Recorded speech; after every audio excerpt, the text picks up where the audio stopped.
A është një protest edhe nga brenda LDK, sepse kur është bërë analiza gjithmonë është thënë që Lumir Abdigjiku nuk i ka të gjithë deputetët e kësaj partie, edhe kur negocion me Kurtin, edhe për të nënshkruar dhe për të arritur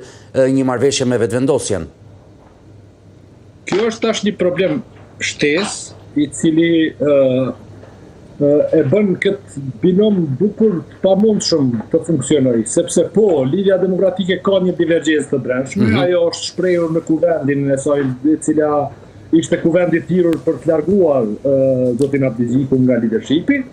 por ekziston edhe një gjë tjetër objektive, që lëvizja vetëvendosje dhe LDK së bashku me minoritetet mund t'i bëjnë parapërsisht diku 80 deputet ose 81. Dhe kjo është shifër e pamjaftueshme, e pasigurt për të ndërtuar institucione, duke ditë edhe divergjencat e brendshme, qoftë në Lidhjen Demokratike, por ndoshta edhe në lëvizjen vetëvendosje apo në pjesën e komuniteteve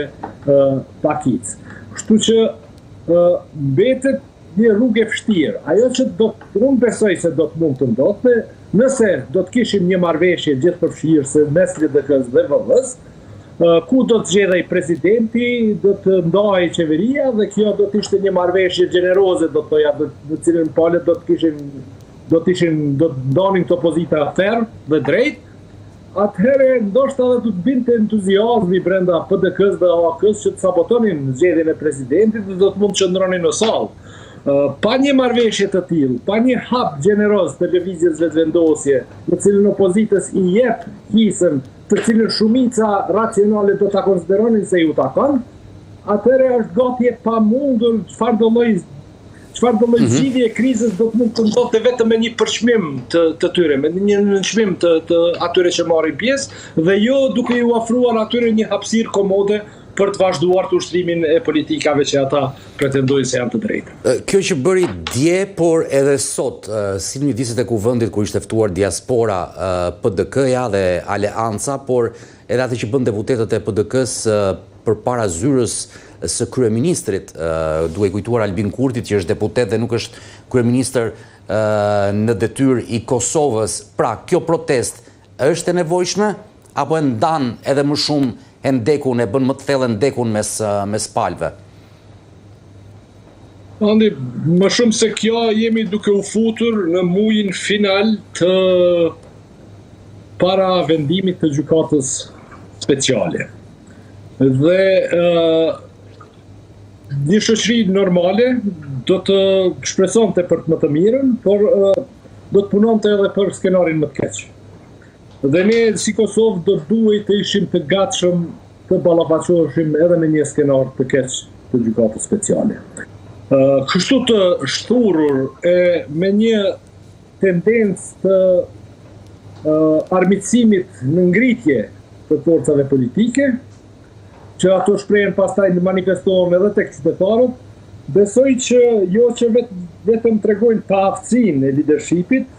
të Kosovës, por tregojnë edhe një dozë të lartë të papërgjegjësisë, sepse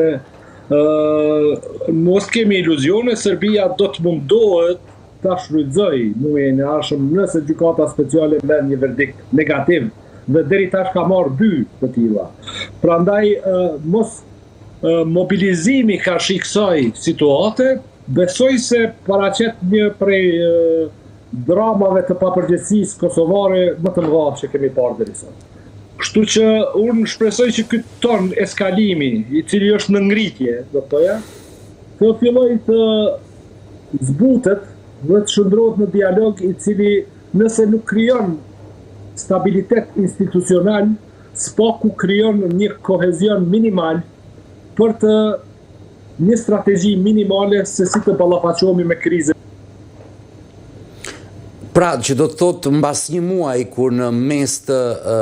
shtatorit do të kemi vendimin për ish-drejtuesit e UÇK-s nga Haga, Prishtina nuk mund të jetë me ushtrues detyre, pra nuk mund të jetë me president ushtrues detyre, me kryeministër ushtrues detyre. Ndërkohë kemi një shkëputje me Prishtinën, jam është bashkuar sërish Ylli Hoxha. Ylli, po thoja që kur presim këtë zhvillim në mes të shtatorit, pra për pas një muaji, Kosova nuk mund të vazhdojë me ushtruesa detyre. Se janë bërë të gjithë ushtrues të detyrës, president, kryeministër,